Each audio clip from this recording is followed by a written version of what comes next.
Hello friends. तो आज का जो हमारा वीडियो रहेगा वो वीडियो रहेगा लास्ट टाइम जो हमने साइन वूफ बनाया था। आपने अगर वीडियो मेरा देखा है तो मैंने लास्ट टाइम जो साइन वूफ बनाया था उसमें मैंने कुछ चीज़ों को छोड़ दिया था, जैसे कि जीपीएस छोड़ दिया था, हमने कैमरा मॉड्यूल छोड़ दिया था और हमने बजर छोड़ दिया था। तो मैंने आपको बताया है कि पहले मैं इसको फ्लाई करके देखता हूं और उसके बाद ही ये सब चीज़ों को हम लोग लगाते हैं। तो अभी भी कुछ चीज़ें मैंने इसमें छोड़ी हुई हैं, पर अभी जो मैं आज का वीडियो में हम लोग जो बात करेंगे वो हम बात करेंगे कि हमारा जो कैमरा है और जो हमारा जीपीएस है वो हमने कैसे लगाया है, कौन सी कंपनी का लगा रखा है। तो चले पहले चालू करते हैं हम जीपीएस से। ये जीपीएस है हमारा फॉक्सियर का M10 चिप के साथ में ये जीपीएस है। और आपको ये देख के काफ़ी हैरानी होगी क्योंकि बहुत छोटा सा हमारा टीपीयू माउंट है और हमारे पास इसको फिटिंग करने के लिए मैं आपको दिखाता हूँ कि जीपीएस भी हमारा काफ़ी छोटा सा है। तो ये फॉक्सियर में हमारे पास 3 जीपीएस आते हैं M10 चिप के साथ, 180, 120 एंड 250। तो ये मेरा जो साइज़ है ये 120 है। तो जैसे कि देख सकते हैं कि बहुत छोटा सा जीपीएस है और काम ये बिल्कुल बड़े जीपीएस की तरह ही करता है, जैसे कि इनके और जो मॉडल्स हैं जीपीएस के वैसे ही जीपीएस की परफॉर्मेंस में कोई कमी नहीं है, बहुत अच्छा जीपीएस है। तो जीपीएस मैंने फिट कर दिया था और जैसे कि देख सकते हैं ये वायर्स हैं जिसमें एक पावर की है, एक नेगेटिव है और एक SCL है, एक SD है और एक RX और एक TX है। तो टोटल वायर होगी हमारी 6 वायर्स। तो ये मैंने वायर्स जो है यहाँ से इन करी हैं, इस साइड से हमने इनको वायर को डाल दिया है। तो ये वायर हमारी अंदर की तरफ जा चुकी हैं।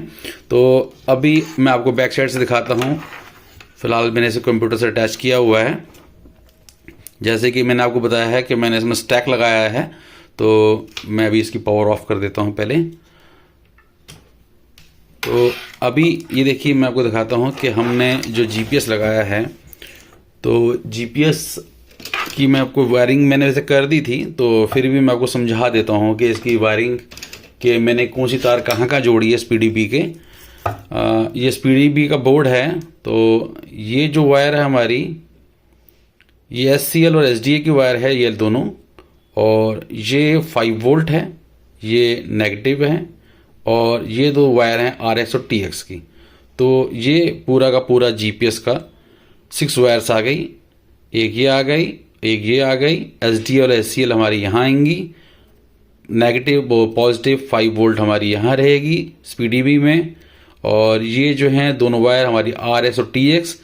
तो जैसे कि मैंने पहले भी आपको वीडियोस में बताया हुआ है कि अगर जीपीएस से जो RX आ रही है वो हमारे बोर्ड के TX पे जुड़ेगी और अगर जीपीएस से TX आ रही है वो हमारे बोर्ड के RX पे जुड़ेगी।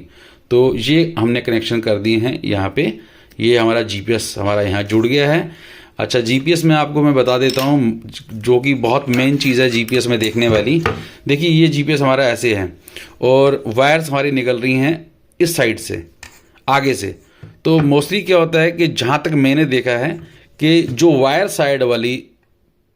साइड होती है, और अगर हमारा जीपीएस की वायर साइड हमारी बिल्कुल इस तरफ को निकलेंगी, फ्रंट की तरफ जाएंगी, तो हम इसको करते हैं इस तरह के जीपीएस को हम लगाते हैं 90 फ्लिप पे। ठीक है। तो अब इसमें क्या है कि ये जो जीपीएस है, अगर ये वायर अगर हमारा ये जीपीएस उल्टा हो जाएगा, अगर मान के चलिए कि मैं जीपीएस को ऐसे लगा दूं और वायर्स को यहाँ से डालूंगा, तो अब हम इसको करेंगे 270 फ्लिप के। तो ये आपको जीपीएस की जो अलाइनमेंट टूल है उसमें इस जीपीएस को सेट करना पड़ेगा। तो मैं आपको दिखा देता हूँ एक बार कंप्यूटर पर अटैच करके इसको कि क्या चीज़ इसमें मेन है और क्या हमें इसमें सेट करना पड़ता है, वरना आपका कंपास जो है कैलिब्रेट तो आप करेंगे पर प्रॉपर नॉर्थ 360 डिग्री वो नहीं दिखाएगा। और कंपास का कैलिब्रेशन का सिस्टम यही रहता है कि जब आप कंपास लगाएं और उसको आप कैलिब्रेशन में लाते हैं और कैलिब्रेशन कंप्लीट करके सेव एंड रीबूट करते हैं, तो मैं आपको यहाँ दिखा देता हूँ। ये देखिए, जैसे ये हेडिंग है 241। अगर अभी मैंने बैटरी इसमें लगाई नहीं है, अभी कोई रीडिंग खास आएगी नहीं, इसमें एग्जैक्ट रीडिंग नहीं आएगी। तो इसके बारे में मैं आपको बाद में बताता हूँ। तो पहले मैंने ये कनेक्ट कर दिया है, तो अभी हम जाते हैं इसमें। अलाइनमेंट टूल में, सॉरी ये अलाइनमेंट टूल है। तो ये है हमारा अलाइनमेंट टूल का, ये जो पेज है हमारा अलाइनमेंट का है। ये वैसे तो पहले 6.1 में भी आ रहा था, और बोर्ड अलाइनमेंट के लिए हमें CLI में कमांड देनी पड़ती थी, जैसे कि मैंने आपको पिछले वीडियो में बताया है। तो इस वाले 7.0.0 में बोर्ड अलाइनमेंट के लिए भी ऑप्शन आ गई है। तो अब बोर्ड अलाइनमेंट के लिए आपको कोई कमांड नहीं देनी। तो जैसे मैंने आपको बताया था लास्ट वाले वीडियो में कि मेरा बोर्ड जो है अपसाइड डाउन, जैसे अभी मेरा ये जो क्वाड पड़ा हुआ है, ये क्वाड पड़ा हुआ है बिल्कुल सीधा, पर बोर्ड मेरा है डाउन, उल्टा पड़ा हुआ है। तो ये देखिए, ये बोर्ड मेरा उल्टा पड़ा हुआ है। तो बोर्ड को मैंने यहाँ पर अलाइन किया हुआ है। तो मैंने बोर्ड का जो मैंने अलाइनमेंट किया है वो मैंने करा है 180 डिग्री पे। मैंने आपको बताया था कि इसको पुराने वाले कॉन्फ़िगरेटर के अंदर तो हमें CLI में कमांड देनी पड़ती थी, पर इधर इस वाले में 7.0.0 में हमें कमांड की कोई ज़रूरत नहीं है। हम यहाँ पर अलाइनमेंट टूल में आके बोर्ड को हम फ्लिप करा सकते हैं, हम उल्टा कर सकते हैं। तो ये रहा बोर्ड की पोजीशन। अगर मेरा बोर्ड, अगर आप वो समझ सकते हैं कि अगर मेरा क्वाड ऐसे पड़ा है और मेरा क्वाड ऐसे पड़ा है तो बोर्ड मेरा उल्टा पड़ा हुआ है। तो बोर्ड उल्टा पड़ा है तो ये रहा बोर्ड, और बोर्ड के ऊपर ये मेरा GPS लगा हुआ है। नॉर्मली क्या होता है कि ये जो एरो होता है, एरो या तो यहाँ की तरफ होगा या एरो यहाँ की तरफ होगा, पर ये GPS इतना छोटा है तो इसमें क्या है, ये एरो हमारा यहाँ पर आ गया। तो अभी हमें क्या करना पड़ा, जैसे हम लोग करते हैं नॉर्मल, दो तरीके से हम लोग GPS को सेट करते हैं। या तो हम करते हैं 270 फ्लिप या 90 फ्लिप। तो इसमें हम 270 फ्लिप नहीं कर सकते ना 90 फ्लिप कर सकते हैं, क्योंकि हमारा जो GPS का एरो है, वैसे तो GPS का एरो यहाँ दिखता नहीं है, कोई एरो मार्क नहीं है, ठीक है। तो अभी एरो मार्क नहीं है तो हमें क्या करना पड़ रहा है कि एरो मार्क नहीं होने की वजह से हमने इसमें जो है जो सेटिंग करी है वो हमने करी है CW 180। तो ये हमारा जो GPS पड़ा हुआ है ये CW 180 डिग्री पे पड़ा हुआ है। तो जब अगर आपने इसको CW 90 पे कर दिया और कैलिब्रेट कर दिया तो ये क्या करेगा कि ये CW 90 के ऊपर जब आप इसे कैलिब्रेशन करेंगे तो आपके पास नॉर्थ पोजीशन पे जब आप कोई भी सेटिंग करते हैं GPS को, तो सबसे बढ़िया तरीका ये होता है कि अपने GPS के ऊपर आप अपने क्वाड के ऊपर आप एक अपना फ़ोन रखिए और फ़ोन में कंपास ऑन कर दीजिए, ठीक है। तो मैं आपको समझा देता हूँ कैसे। तो हम सेटअप पे जाते हैं, मैं एक बार उसमें बैटरी लगा देता हूँ, तो बैटरी लगाने से आपको क्लियर समझ में आ जाएगा कि मैं क्या बात कहना चाह रहा हूँ। ये मैंने पावर ऑन कर दी है और मेरी केबल लगी हुई है और मेरी केबल यहाँ कंप्यूटर पे भी है। तो अभी मेरे क्वाड पे पावर आ गई है। तो मेरा जो कंपास है, मैग्नेटोमीटर, ये देखिए ब्लू हो गया है, ये ब्लू हो गया आपको दिख रहा है, और GPS भी मेरा ऑन हो गया है। वैसे GPS में इसमें अभी हमें कुछ नहीं करना है, तो अभी हमने सिर्फ मैग्नेटोमीटर को देखना है, जो कि बहुत ही देखने वाली चीज़ है और समझने वाली चीज़ है। इसके अंदर अगर इसमें आपने गलती करी तो आपका एक बार को ऑल्टीट्यूड होल्ड तो हो जाएगा, पर ये पोजीशन होल्ड पे नहीं आएगा। पोजीशन होल्ड पे ये शेकी हो जाएगा, या लेफ्ट मूव कर जाएगा, राइट मूव करेगा, फ्रंट बैक ऐसे शेक करेगा, तो पोजीशन होल्ड पे आपका नहीं आएगा। तो उसके लिए क्या करना पड़ता है, देखिए जैसे ये मेरा हेडिंग है 254 डिग्री, ठीक है। तो अब हमें क्या करना है, अब आपको बता देता हूँ कि मेरे घर का नॉर्थ है, ये मेरे घर का नॉर्थ है, जिधर मैंने फिंगर की हुई है।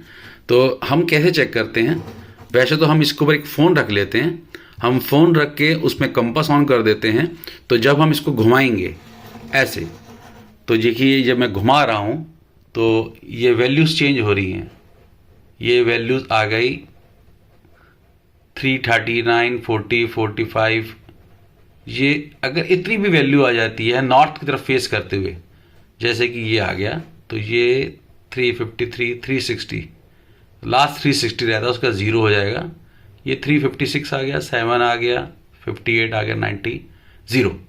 तो ये अब हमारा हो गया 359 मान लीजिए, या इसको मान लीजिए 360। ठीक है। तो ये जो चीज़ इस पोजीशन पे, और अगर आप ये देखिए कि मेरा ये क्वाड कहाँ चला गया, ये मेरा जो रेजिडेंस है ये नॉर्थ, ये मेरा क्वाड है ये नॉर्थ की तरफ फेस कर रहा है, क्योंकि मुझे अपने घर का नॉर्थ पता है, तो ये मेरा नॉर्थ है। तो आपने कभी भी अपना कंपास कैलिब्रेट करना है तो आपने ऐसे ही करना है कि जब आपको या तो एग्जैक्ट पता हो कि आपके घर का नॉर्थ कहाँ है, अगर नॉर्थ नहीं पता है तो आप अपने फ़ोन को यहाँ रखिए, उसमें कंपास ऑन करिए और आप उसको टर्न करिए, तो आपको पता चल जाएगा कि आपके घर का नॉर्थ कहाँ है। तो जब ये आपका नॉर्थ पे आ जाएगा तो आपका जो फ़ोन होगा वो भी, उसमें भी जो कंपास लगा हुआ है उसमें जो आपका ऐप है, कंपास का ऐप, वो आपको दिखा देगा कि ये मैं नॉर्थ की तरफ घूम चुका हूँ। तो वहाँ पर आ जाएगा 360 या थोड़ा 340 हो जाएगा यहाँ, या कंप्यूटर पे 340 हो जाएगा, पर आपको एग्जैक्ट पता चल जाएगा कि आपकी जिस जगह पे आपने इसको रखा हुआ है, जहाँ पर आप इसको बना रहे हैं, कि उस जगह का नॉर्थ कहाँ है। और सबसे बढ़िया, आपको उस कंपास को सेट करने के लिए हम लोग नॉर्थ को ही देखते हैं कि हमारा 360 नॉर्थ जा रहा है। ये नहीं कि 360 नॉर्थ 350 भी हो सकता है, 345 भी हो जाएगा तो भी चलेगा, पर इससे वैल्यूज नीचे ऊपर नहीं होने चाहिए। मतलब कि ये जो हेडिंग वैल्यू है, अगर मैंने इसको नॉर्थ की तरफ घुमाया है तो ये 356 हो जाए, 340 हो जाए या 360 आ जाए तो ये चलेगा। तो इसका मतलब कि आपका कंपास बिल्कुल कायदे से कैलिब्रेट हो चुका है। उसमें जब आप इसको फ्लाई करेंगे तो फिर आपका पोजीशन होल्ड के अंदर ये कहीं भी शेक नहीं करेगा। और उसके बाद आप ये कर सकते हैं, पोजीशन होल्ड अगर आपको बहुत अच्छी तरीके से और परफेक्टली चेक करना है तो आप अपने क्वाड को एक पर्टिकुलर हाइट पे ले जाइए और उसको कायदे से बिल्कुल स्पीड से रोल कराइए, टर्न करवाइए उसको, टर्न करवाइए इसे, और फुल आप स्टिक को लेफ्ट रख के या राइट रख के खूब टर्न कराइए। और टर्न करने का जैसे ही आप अपनी स्टिक को छोड़ें, सेंटर पर आए स्टिक, तो आपका क्वाड जहां है वो वहीं हो जाना चाहिए, कहीं भी वो शेक नहीं करना चाहिए। तो आप समझ लीजिए कि आपका कंपास अब बिल्कुल परफेक्टली सेट है। तो अभी तो मैंने आपको कंपास के बारे में बताया, क्योंकि मैंने ये जो कंपास है ये यहाँ लगा दिया है, और मैंने इसको फ़िलहाल मैंने इसको पहले ही लगा दिया आपको दिखाने से पहले ही, और इसको मैंने टेस्ट भी कर लिया है, बिल्कुल परफेक्ट काम कर रहा है। 22 से 25 सैटेलाइट, ये जो वेदर अच्छा होता है तो ये उस कनेक्ट हो जाता है 22 से 25 के करीब सैटेलाइट में, क्योंकि M10 का फ़ायदा यही रहता है कि M10 चिप बहुत अच्छा है और बहुत बढ़िया काम करता है। तो ये तो रहा हमारा कंपास का। तो क्लियर आपको हो गया। अगर कुछ आपने इसके बारे में पूछना हो कि कंपास कैसे सेट करना है तो आप मुझे कमेंट कर सकते हैं, मैं आपको और डिटेल में समझा दूंगा। फिर भी मैं आपको दोबारा बताता हूँ, सबसे बढ़िया तरीका कंपास को चेक करने का कि आप अपने फ़ोन को, पहले तो अपने फ़ोन को अपने क्वाड पे रखिए, फ़ोन का कंपास ऑन करिए, अपने घर का नॉर्थ देखिए, जहाँ भी आप काम कर रहे हैं, ऑफिस या जहाँ भी आप अपनी वर्कशॉप या घर पे बना रहे हैं क्वाड को, तो अपनी अपने अपने जहाँ पर आप रह रहे हैं वहाँ का नॉर्थ चेक कर लीजिए कि यहाँ मेरा नॉर्थ है। फिर अपने क्वाड को आप घुमाइए तो आपका क्वाड आपके कंप्यूटर के ऊपर जो रीडिंग आनी चाहिए, हेडिंग आनी चाहिए, वो 360 आनी चाहिए। नॉर्थ फेसिंग 360 होता है। अगर ये आ गई तो आप समझ लीजिए कि आपका पोजीशन होल्ड एकदम परफेक्टली ओके हो गया, उसमें कोई दो राय नहीं रहेंगी, बिल्कुल ओके रहेगा आपका पोजीशन होल्ड और स्टेबल रहेगा। जितनी मर्जी आप स्पीड से क्वाड को आप शेक करिए, आपको उसको रोल करिए, फ्लिप करिए, कुछ भी करिए, वो कहीं शेक नहीं करेगा। एकदम जैसे ही आपको छोड़ेंगे, स्टिक छोड़ेंगे, वो सेंटर में स्टिक जैसे ही आएगी वो बिल्कुल स्टेबल हो जाएगा। तो ये तो रहा, मैंने आपको इस छोटे से वीडियो के अंदर जो आज हम फिटिंग कर रहे थे जीपीएस के बारे में, तो मैंने आपको कंपास के बारे में बता दिया कि कंपास को हम कैसे करते हैं, क्योंकि कंपास बहुत मेन चीज़ होती है। तो चलिए अब हम आगे चलते हैं कि अब हमने इसमें दो चीज़ें और लगानी है। वो लगाएंगे हम पहले इसमें कैमरा मॉड्यूल, फिर हम लगाएंगे VTX और फिर हम लगाएंगे इसके अंदर बजर। तो चलिए पहले हम लगाते हैं ये बजर। ये बजर इनबिल्ट बैटरी के साथ में है, और ये इनबिल्ट बैटरी का आपको बेनिफिट ये मिलता है कि जब आपका क्वाड बाई चांस कहीं लॉस्ट हो जाता है तो इस बजर का एडवांटेज ये रहता है कि ये तकरीबन इसकी जो बैटरी है ये हमारे को 4 घंटे का बीप साउंड और एक लाइट यहाँ जलती है, ये दिखा रहा हूँ मैं आपको, लाइट है, ये LED लाइट है, ये लाइट ब्लिंक करती रहती है हर थोड़ी थोड़ी देर बाद, 2-3 सेकंड के अंदर, और अच्छी लाउड साउंड आती है। तो कई बार मैं भी अपना इसी बजर की वजह से मेरा क्वाड जो है घूमते घूमते बचा है। तो ये 3 वायर्स हैं इसके अंदर। तो हमारे फ्लाइट कंट्रोलर्स के अंदर भी 3 कनेक्शन रहते हैं बजर्स के लिए। नॉर्मल बजर भी लगा सकते हैं जिसमें नेगेटिव पॉजिटिव अगर आप लगा दीजिए, वो हो गया। और अगर हम लोग इसको लगाना चाहेंगे तो हम क्या करेंगे, ये जो वायर है ये हमारी बजर की माइनस बजर है, और ये हमारी बजर की प्लस बजर है। क्योंकि अगर आप किसी भी फ्लाइट कंट्रोल में देखेंगे वहां पर 2 पॉइंट्स होंगे, प्लस बजर माइनस बजर। तो ये जो वायर है ये है माइनस बजर में। ये ग्रीन कलर की भी आ सकती है, ये ग्रीन कलर में भी हो सकती है, पर मेरी यहाँ येलो है। और ये है रेड कलर में, ये हमारी है, ये ग्रीन, ये वाली, सॉरी आपको दिख नहीं रहा था, मैं दोबारा दोबारा, ये जो वायर है ये है येलो वाली, और ये ग्रीन कलर में भी आती है। तो ये होगी हमारी माइनस बजर। और ये जो रेड वाली वायर है ये हमारी हो गई प्लस बजर। और ये नेगेटिव वायर, इसको हम कहीं भी जोड़ सकते हैं। तो ये सब कुछ जोड़ने के बाद हमारा बजर जो है कंप्लीट हो जाता है। तो मैं एक बार इसको जोड़ लेता हूँ, आपको कनेक्शन से बता देता हूँ कि हो सकता है कि मेरे कैमरे में आपको शायद नहीं नजर आए। तो इसको आपने लगाना है येलो, ये कोने से चालू होती है ये वायर। ये वायर पहली वायर है, पहली वायर है। तो ये ग्रीन कलर में भी आएगी, तो उसको हम हमेशा माइनस पे लगाएंगे। आप ध्यान रखिएगा, इसको हमेशा माइनस पे।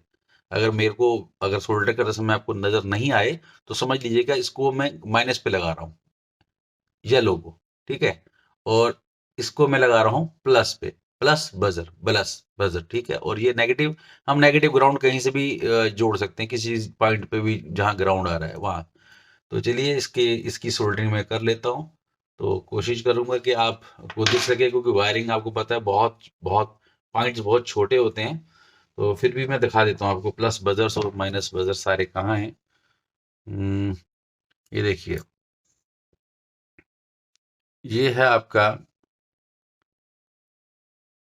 माइनस बजर और पॉइंट, ये है प्लस बजर, और नेगेटिव को मैं यहाँ ग्राउंड में जोड़ दूंगा। तो 1 2 3 पॉइंट्स। ठीक है। तो इधर मैं ये बजर्स की वायर को सोल्डर कर देता हूँ।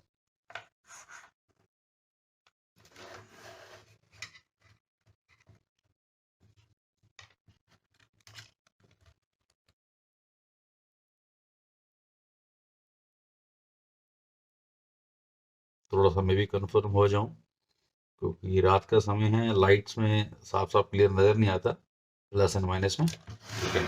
Okay, done. तो अब मैं इसको सोल्डर कर देता हूँ।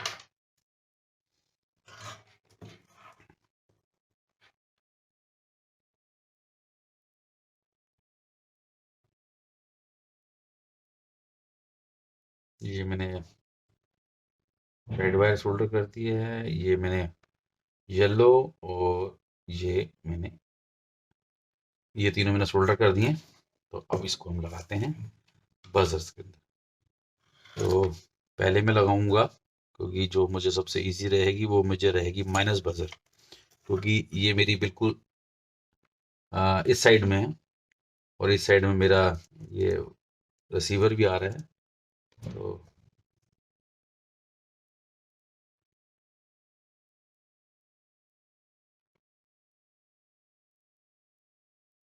ये माइनस बजर लग गई। अब मैं लगा रहा हूँ प्लस बजर, और अब मैं लगाऊंगा नेगेटिव वायर, ग्राउंड वायर।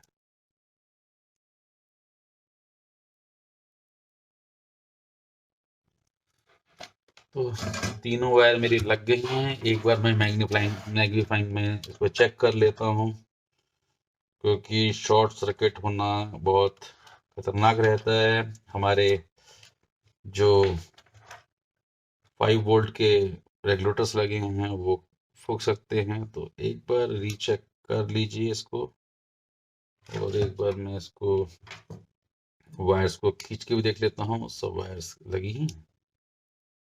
तो ये तो हो गई हमारी बजर वायर। चलिए अब मैं आपको दिखाता हूँ कि बजर, अगर मैं बैटरी, सपोज करिए कि मेरा फ्लाई हो रहा है, फ्लाई होते समय मेरी बैटरी जो है वो अगर मेरा क्वाड कहीं गिर गया है और बैटरी रिमूव हो गई है या बैटरी बिल्कुल डाउन हो गई है तो बजर कैसे काम करेगा। ठीक है, तो अभी मैं क्या करता हूँ, फिलहाल बजर को हम रखते हैं यहाँ। ये हमने बजर यहाँ रख दिया है, सामान बहुत सारा हो गया है यहाँ पे। तो ये बजर मैंने यहाँ रख दिया। अभी आपको देखिए, अब देखिएगा इसमें बजर में लाइट्स भी जलेंगी। तो ये रहा बजर और ये रही हमारी बैटरी। इसको हम कनेक्ट करते हैं। ये देखिए, मैं दोबारा दिखा देता हूँ कि बजर कैसे काम कर रहा है। ये बजर आपको मेरे हाथ में दिख रहा है, ये देखिए, ये बजर अब एक्टिवेट हो गया। अभी क्या है, जब हम फ्लाई कर रहे होंगे तब ये बजर के अंदर क्या रहेगा कि बजर में बैटरी भी चार्ज होती रहेगी हमारी बैटरी से। ठीक है, हमारी जो हम लिथियम या लाइपो बैटरी हम जो फ्लाई कर रहे हैं उससे ये चार्ज होती रहेगी। और अगर बाई चांस ये अब हमारे को इसमें और बेनिफिट ये रहता है कि बजर हमारे को सिग्नल भी देता है कि हमारे पास जीपीएस कनेक्ट हो गए हैं। हम कोई भी स्विच ऑन करेंगे तब भी ये बीप करेगा। हर चीज में हमारे को बजर बहुत सपोर्ट करता है कि हमने क्या एंगल मोड पे करा, हॉरिजॉन मोड पे करा, किसी पे भी करा, अगर जीपीएस कनेक्ट होंगे तो उसकी साउंड देगा। तो अगर हमारे पास अगर आरसी कनेक्ट नहीं है तो हमारे को उसका भी सिग्नल देगा कि कनेक्ट नहीं है। तो ये रहा। तो अब इसमें हम लोग क्या करते हैं, अब मान के चलिए क्वाड मेरा कहीं पर गिर गया तो मेरी बैटरी होगी रिमूव या मेरी बैटरी गई डेड हो गई। तो अब ये मान के चलिए मेरी बैटरी होगी रिमूव, ये मैंने हटा दिया। अभी ये देखिए कि इसमें एक ये लाल लाइट जलती रहेगी और अभी आप देखेंगे कि ये एक साउंड प्रोड्यूस करेगा, एक स्ट्रॉन्ग बीप प्रोड्यूस करेगा जो तकरीबन मैं समझ सकता हूँ कि मैंने जहां तक देखा है 4 घंटे तक की वो साउंड रहती है। और स्लो, देखिए ये हो गया। अगर ये आपका अंधेरे में भी घूम गया है तो आपको रोशनी, सफिशिएंट रोशनी मिल जाएगी दूर से भी। और ये साउंड बहुत लाउड होती है, अगर आप किसी भी सुनसान जगह पे अगर ये पड़ा है और ये आपका साउंड कर रहा है तो आपको इजीली सुनाई देगी, साउंड भी और लाइट भी। तो ये बेनिफिट होता है बजर लगाने का। अब हम क्या करते हैं, अब हम इस बजर को करेंगे फिट। आपको मालूम है कि साइन लूप में जगह होती है बहुत कम। तो पहले मैंने सोचा था कि मैं बजर को फिट करूंगा अपने इस कैमरा मॉड्यूल के पीछे, यहाँ पे, यहाँ फिट करूंगा। पर उसके लिए मुझे क्या करना पड़ता कि मेरे को इसकी बजर की बैटरी को अंदर डालना पड़ता, यहाँ डालना पड़ता इस बैटरी को। और बजर को मैं यहाँ पर टेप कर देता, डबल टेप कर देता, क्योंकि ना इसमें क्या रहता है कि जैसे अब ये साउंड आ रही है पर इरिटेटिंग साउंड है। अगर आपने क्वाड फ्लाई किया और वो आपने इसको बंद कर दिया, बैटरी निकाल दी मान लीजिए, अपने अब आपने फ्लाई, अब आपने फ्लाई करना बंद कर दिया तो आपको ये बैटरी निकालती है, आवाज चालू हो जाएगी। तो इसमें एक स्विच लगा हुआ है और वो स्विच है ये ये मैं आपको दिख रहा होगा, ये दिखा देता हूँ, बहुत छोटा सा स्विच है। ये देखिए, ये देखिए, ये स्विच है, ये स्विच। अब मैं इसको दबाऊंगा, लॉन्ग प्रेस करूंगा तो ये हो गया बजर बंद। पर जब आप बैटरी दोबारा लगाएंगे तो बजर दोबारा से एक्टिवेट हो जाएगा। तो अभी हम क्या करते हैं, बजर को लगाते हैं डबल टेप करके। हमारे पास जो स्पेस बचता है वो स्पेस बचता है। ये तो कैमरा मॉड्यूल की तार आ गई, मैं क्योंकि मैंने कैमरा कैमरा लगा दिया था। ये मैंने कैमरा यहाँ फिट कर दिया है। इसके बारे में चलिए बाद में बात करते हैं। तो पहले हम बजर का सेट करते हैं। तो ये स्पेस हमारे पास, वैसे अगर इलारस ये जो हमारा रिसीवर है, अगर मैं थोड़ा आगे पीछे कर दूं तो ये जो स्पेस है हमारा, ये हमारा बजर का स्पेस, हम इसमें बजर रख सकते हैं। और बजर का जो स्विच है वो हम लोग यहाँ पर रखेंगे कि क्योंकि सब कुछ बंद होने के बाद बजर का स्विच दबाना बहुत जरूरी है। क्योंकि अगर बजर का स्विच नहीं दबाएंगे, जैसे कि मैं यहाँ रखूंगा बजर का स्विच को, बजर के स्विच को मैं यहाँ रखूंगा, तो मैं जब भी बैटरी निकालूंगा तो बजर के स्विच को लॉन्ग प्रेस करूंगा तो वो बीप की साउंड बंद हो जाएगी। और अभी हम क्या करते हैं, मैं 3M की एक डबल टेप लेता हूँ। बहुत अच्छी टेप है 3M की डबल टेप। और इसको एक बार मैं थोड़ा सा कट कर लेता हूँ।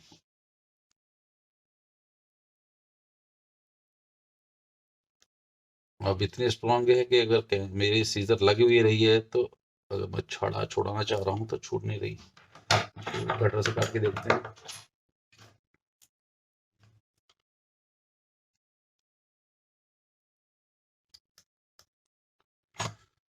तो ये हमारी हो गई डबल टेप। अब हमने लगाना है, अब हमें ये जो स्विच है, ये जो स्विच है, अब हमने लगाना है, स्विच को इस तरफ रखना है। ठीक है। तो वैसे तो मैं बजर को, हम लोग टेप यहाँ लगाते हैं, बैटरी पार्ट नीचे करते हैं। पर अभी हमारी मजबूरी ये है कि अगर मैं बैटरी पार्ट नीचे करूंगा तो मुझे वो स्विच नजर नहीं आएगा। तो इसलिए मैं बजर का, जो बजर के ऊपर ही इसको डबल टेप को लगा देता हूँ।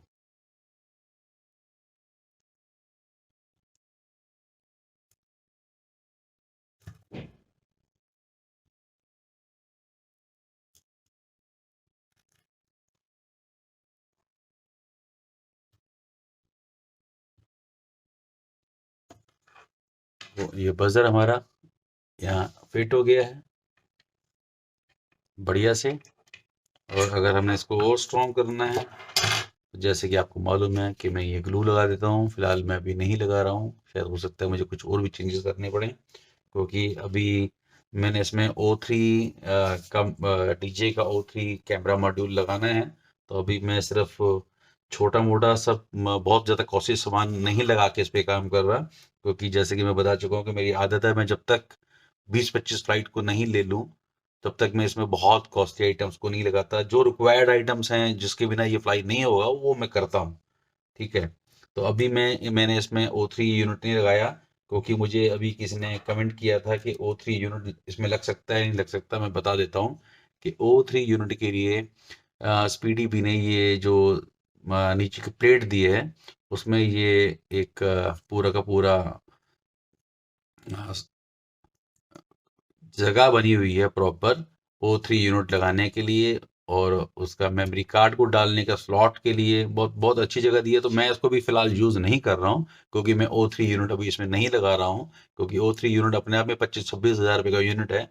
तो अभी मेरा ट्रायल चल रहा है, मैं इसको ट्राई कर रहा हूँ, रिटर्न टू लॉन्च कर रहा हूँ, और स्टेबल कितना है वो देख रहा हूँ। क्योंकि मैंने जैसे बताया कि जब भी आप इसको फ्लाई करें रिटर्न टू लॉन्च, तो आपको कम से कम 15-20 बार ट्राई करना है। पहले 200 मीटर पे, 300 मीटर पे, फिर 500 मीटर पे, फिर 1 किलोमीटर पे आरटीएस करना है कि ये वापस आए। उसके बाद हम इसके ऊपर और बहुत महंगा महंगा काम कर सकते हैं।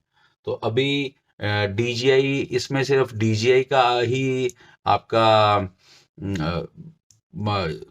वीटीएस आ सकता है, या हमारे पास 20/20 या 25/25 का कोई भी वीटीएस आ सकता है। तो मैं अभी उस पर इन्वेस्ट नहीं कर रहा हूँ, और मैंने सबसे उसका इजी तरीका ये ढूंढा है कि मैंने क्या किया है, वीटीएस के लिए मेरे पास एक बॉस कैम का बहुत पुराना एक वीटीएस पड़ा था जो मेरे यूज में नहीं आ रहा था। तो उस वीटीएस को मैंने ये लगा दिया है, बॉस कैम। अभी फिलहाल मैंने इसको ऊपर लगा दिया है। ये है बॉस कैम का वीटीएक्स। तो मैंने ये जो है गोप्रो के पीछे इसको फिट कर दिया है, मैंने ग्लू कर दिया है, और आप देख सकते हैं बहुत बढ़िया तरीके से ये ग्लू हो चुका है, हिल नहीं रहा। और यहीं पर मैंने इसको एंटीना कर दिया है। एंटीना चाहे तो मैं अगर लॉन्ग एंटीना करके उसको फोल्ड कर सकता हूँ, पर ये ठीक है मेरे पास, अभी मैं इसको बहुत लंबा रेंज में नहीं फ्लाई कर रहा हूँ। तो ये बॉस कैम का 350 मिली वॉट का मेरे पास में वीटीएक्स है। तो मैं अभी फिलहाल इसको यूज कर रहा हूँ, और ये मैं फिट कर चुका हूँ। इसकी वायरिंग मैं आपको बता देता हूँ। तो सॉरी, मैं कई चीज़ें फिट कर चुका हूँ क्योंकि टेस्टिंग के लिए मुझे करनी पड़ रही थी। तो देखिए वीटीएक्स का क्या है कि ये रहा वीटीएक्स का वायर्स। तो ये तो रहा मेरा वीडियो सिग्नल, जो हाँ वीडियो हमारा वीटीएक्स के ऊपर, इस पूरा फ्लाइट कंट्रोल का डाटा इस येलो वायर से जा रहा है। और ये नेगेटिव और ये पॉजिटिव, सिंपल कि वीडियो सिग्नल की तार जोड़नी है, वो जोड़ दी हमने वीटीएस की तरफ में। वीडियो जहाँ से आए जाएगा, यहाँ से वीडियो जाएगा, और ये दोनों पावर हमारी जो है नेगेटिव और प्लस है। तो ये हमारे वीटीएस की वायर है, मैंने वीटीएस की वायर यहाँ जोड़ दी है। आपको मैं पास से दिखा देता हूँ, वैसे दिखेगा, कोशिश ये है, ये वीटीएस की वायर है। तो वहाँ मेंशन, क्लियरली मेंशन होता है बोर्ड के ऊपर, वीटीएक्स ग्राउंड, और उसके साथ में उसकी वोल्टेज। तो ये वीटीएस हमारा अटैच हो चुका है। ये वीटीएस भी 12 वोल्ट और 14 वोल्ट, 16 वोल्ट, जितने भी वोल्ट्स हैं हाई वोल्ट तक ये ले लेता है। तो ये वीटीएस मेरा बिल्कुल परफेक्टली काम कर रहा है। और यहाँ जहाँ तक मुझे उम्मीद है कि मुझे जो वोल्टेज अभी फ़िलहाल नहीं दिख रहे हैं, चलिए जो भी है, VTS यहाँ फिट हो चुका है। और इससे कुछ रिलेटेड आपने पूछना हो तो, क्योंकि मैंने अभी इस VTS के अंदर अगर हम दूसरा VTS लगाएंगे तो हम लोगों को अ, उस हिसाब से काम करना पड़ेगा, क्योंकि हमारे को एक वायर और एक्स्ट्रा लगानी पड़ती है VTS के अंदर हमारे को चैनल्स वगैरह के लिए। या जैसे हम लोग शुरू शुरू में अगर हमारा क्वाड पड़ा है और GPS कनेक्ट कर रहा है तो हमें लो वोल्टेज ऑन रखनी पड़ती है, 25 वॉट पे रखना पड़ता है। और जब हम आम करते हैं, शायद बिगनर्स को नहीं मालूम होगा, मैं बता देता हूँ कि कभी भी अगर आप हाई एंड VTS जो भी लगाते हैं तो उसमें एक ऑप्शन है IRC और ट्रांस। तो ये एक तरह का अगर इसको मैं कहूँगा कि अ, एक प्रोटोकॉल या जो भी होगा, मैं ये तो उसमें क्या रहता है कि अगर आप VTS लगा रहे हैं ओला तो उसमें लो पावर और हाई पावर आपको चैनल सिलेक्शन करने का बहुत कुछ ऑप्शन रहती है। और सबसे बड़ी एडवांटेज ये रहती है उस VTX की कि अगर आपका ये ग्राउंड लेवल पे अगर आप इसको फ्लाई कर रहे हैं और आपका ये पड़ा हुआ है नीचे ग्राउंड पे, और आप GPS की वेट करेंगे तभी तो फ्लाई करेंगे। पर GPS कई बार क्या होता है कि GPS 5-5 मिनट तक पूरे सैटेलाइट हमारे को नहीं मिलते। तो जब नहीं मिलते हैं वो सैटेलाइट, तो उतनी देर तक हमारा VTS गर्म हो जाता है। तो जहां तक मैंने देखा है वो VTS उसके बाद फ्लाई करते समय वो बर्नट हो जाएगा, तो आपका VTS सिग्नल खत्म हो जाएगा। तो उसमें ऑप्शन ये रहती है कि हम लोग जब नॉर्मल पड़ा रहेगा तो वो रहेगा 25 मिली वॉट पे, लोएस्ट पावर पे आपको वीडियो सिग्नल मिलेगा। पर जैसे ही आप उसको आर्म करेंगे तो जितनी पावर पे आपने उसको सेट किया होगा, जिस चैनल पे सेट किया होगा और जिस स्ट्रेंथ पे सेट किया होगा, अगर जैसे मान के चलें कि आपको आउटपुट चाहिए, आपको VTS की पावर है 1.6 मिली वॉट, 1.6 वॉट। तो 1.6 वॉट के अंदर क्या होगा कि आपको जब आप उसको आर्म करेंगे तो आपको फुल पावर मिलेगी। और फुल पावर तब ली जाती है जब ये फ्लाई कर रहा होता है, क्योंकि VTS को ठंडा करता है फैंस। तो अगर आपके फैन तो नीचे बंद पड़े हुए हैं तो तब वो VTS जो है आपका 25 मिली वॉट पे रहेगा। और अगर आपके फैंस जो हैं आप इसको फ्लाई कर रहे हैं और फैंस चल रहे हैं और आपके VTS के ऊपर हवा फेंक रहे हैं तो VTS ठंडा रहेगा। तो इसलिए हम लोग फ्लाई करते समय ये पावर ऑन करते हैं। तो वो भी मैं एक आपको वीडियो बता दूंगा कि कैसे लो पावर और हाई पावर पे जाना है, कि अगर आपका पड़ा है तो वो कितने वॉट पे रहेगा, और अगर फ्लाई कर रहा है तो ऑटोमेटिकली ऑटोमेटिकली वो आपका आर्म करते आ जाएगा। सिंपल है, कुछ बहुत डिफिकल्ट चीज़ नहीं है वो। तो ये है। अच्छा, और अब इसके बाद हमारा रह गया GPS। मैंने आपको डिटेल में बता ही दिया है कि GPS कैसे करना है। और GPS के बाद मैंने आपको बता दिया है कि आपका मैंने ये जो VTS यहाँ लगाया है, कनेक्शन मैंने आपको बता दिया, सिंपल 3 वायर्स हैं। अब हमारा आ गया कैमरा मॉड्यूल। कैमरा मैंने लगाया है रन कैम का, ये रन कैम का कैमरा लगा हुआ है। और ये इसका ये फायदा ये है कि आप इसको ऊपर नीचे कर सकते हैं इस कैमरे को। तो बड़ी अच्छी फिटिंग दी है GPS PDB ने। तो ये चीज़ है। तो जैसे मर्जी आप चाहें कर सकते हैं। तो ये 3 वायर्स हमने इसकी यहाँ से अंदर चली गई हैं हमारी बोर्ड के पास। तो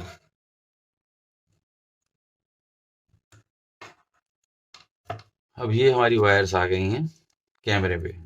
अब कैमरा कहाँ लगेगा? कैमरा लगेगा हमारा, मैं पास से दिखाता हूँ। देखिए, ये है 5 वोल्ट PDB का, बोर्ड का। ये 5 वोल्ट ग्राउंड कैमरा। तो ये तीनों वायर हम लोग यहाँ जोड़ेंगे। तो ये ठीक है, ये तीनों वायर, जिसमें से जो ब्लैक वायर है वो है ग्राउंड। आपको दिखा देता हूँ क्लियर। जो ब्लैक वायर है वो है ग्राउंड, रेड वायर जो है वो है आपका +5 वोल्ट, क्योंकि कैमरे के लिए हमारे को 5 वोल्ट चाहिए। और ये जो येलो वायर है ये हमारी वीडियो की है। जो वीडियो हमारा कैमरे से आएगा वो हमारे बोर्ड में जाएगा। बोर्ड से पूरा घूमता हुआ हमारे इस VTS के पॉइंट पे आएगा। यहाँ से हमारा ये आउट होगा, आउट होके हमारे को VTX पे आएगा। VTX से हमारे एंटीना के थ्रू हमारे ग्राउंड स्टेशन पे, एंटीना के थ्रू ये हमारे ग्राउंड स्टेशन पे आ जाएगा। तो चलिए मैं वायरिंग कर देता हूँ इसकी। तो मैंने वायरिंग तो बहुत बारीक सी है, छोटी सी है, तो मैं वायर मैंने आपको समझा दिया है, तो मैं एक बार वायर कर देता हूँ, सोल्डर कर देता हूँ। तो मेरी पहली बार रहेगी 5 वोल्ट।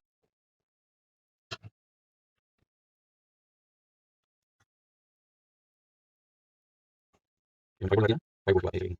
नेगेटिव है।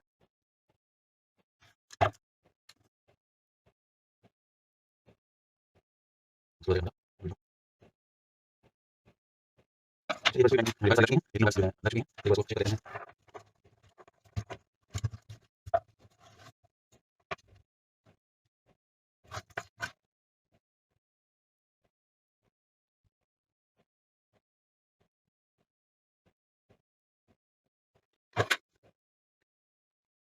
कैमरे में की पूरी वायरिंग हमारी हो चुकी है, तो एक बार उसको हम पावर दे के देखते हैं।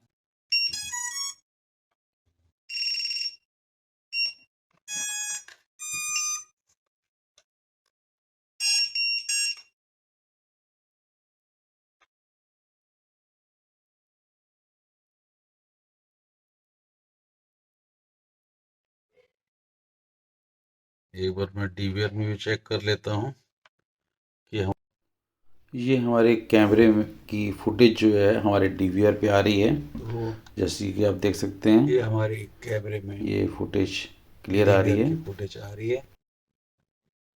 ये मैं हाथ हिला रहा हूँ तो ये पूरी पिक्चर आ रही है। तो अब एक हमारा कैमरा जो है वो बिल्कुल, देखिए मैं आपको ऊपर नीचे करके दिखा रहा हूँ, कैमरा आराम से ऊपर नीचे हो रहा है।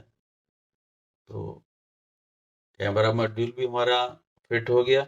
मैंने आपको समझा भी दिया कि इसकी वायरिंग कैसी रहेगी। सिंपल है, बहुत ज़्यादा डिफिकल्ट नहीं है। और जीपीएस भी हो गया और बजर भी हो गया। तो तीनों चीज़ें जो हैं वो इस पूरे वीडियो में, जो आज मैंने वीडियो आपके लिए बनाया है, तीनों चीज़ें मैंने इसमें कवर कर दी हैं। और आप भी सोच रहे होंगे कि इसमें अभी O3 यूनिट नहीं लगा, हमने ये BTS यहाँ क्यों लगाया है। तो मैंने आपको बताया है कि मैं जब तक पूरा इसको ट्रायल ना ले लूँ और पूरी इसकी हद तक इसको फ्लाई ना करूँ, और प्रॉपरली सारा कुछ जब मैं इसमें देख लूँगा कि ये सब कुछ ओके हो चुका है, तब मैं इतनी कॉस्टली चीज़ के अंदर लगाऊंगा। क्योंकि अगर उससे पहले अगर ये कुछ मिस हैपनिंग होती है तो बहुत सारा लॉस होगा। तो मैं तो यही कहूँगा कि अगर आपके पास भी O3 है, या डीजे का, या कोई भी और भी चीज़ वो कॉस्टली अगर आप लगाते हैं, वॉक्सनेल वगैरह या कुछ भी, तो मेरा कहना यही रहता है कि पहले आप उसको लोअर कंपोनेंट्स के अंदर इसको ट्रायल करें। और फ्लाई करने से पहले, क्योंकि पता नहीं होता मशीन है कि वो क्या रिएक्ट करेगी। बेस्ट यही है कि जैसे मैं करता हूँ, ये सब टू यू कि आप लोग ऐसा करना चाहेंगे नहीं करना चाहेंगे। तो जीपीएस हमारा मैंने फॉक्सियर लगाया है, जैसे बताया मैंने आपको, फॉक्सियर भी अच्छा है, जयपासी भी अच्छा है। और जीपीएस आपको इसमें 120 लेना है। 3 जीपीएस आते हैं, 180, 120, 250। तो मेरे बाकी क्वाड्स में 250 है, इसमें मेरे पास 120 है, क्योंकि स्पेस जो टीपीयू माउंट तो वो बहुत छोटा था, थोड़ी सी मुझे कटिंग भी करनी पड़ी टीपीयू माउंट के अंदर। तो ये रहा पूरा सेटअप, जो कि अब कंप्लीट हो चुका है। तो अभी नेक्स्ट वीडियो का मेरा प्लान ये रहेगा, अगर आप इसमें बने रहें, चैनल को आप मेरे देखते रहें, तो यही मैं आपसे रिक्वेस्ट कर सकता हूँ। क्योंकि नेक्स्ट वाले में मेरा प्लान ये रहेगा कि मैं इस साइन ग्रुप को एक मिशन हम एक मिशन बनाएंगे, मिशन क्रिएट करेंगे अपने लैपटॉप पे।